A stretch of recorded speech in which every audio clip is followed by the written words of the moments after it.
तर ज्या पार्थ पवारच्या कंपनीत स्वतःचा शेअर 99% आहे,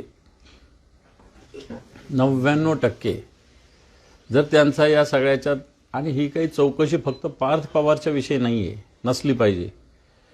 एकतर सरकारी जमीन विकता येते का, महारत्नाच्या जमिनीची अशा पद्धतीनं विक्री करता येते का, मग दाब दबाव घेऊन कशा पद्धतीने पॉवर ऑफ अटर्नी ज्या तेजवानी त्यांनी घेतलेली, मग त्याचं व्हॅल्युएशन, त्याचा जो रेडी रेकनर रेट आहे तो काढला होता का, तो जर न काढता 300 कोटीवर अशा पद्धतीनं मुद्रांक शुल्क लावलं.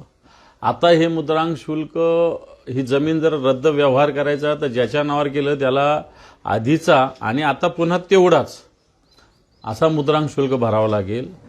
आणि म्हणून या सगळ्या विषयामध्ये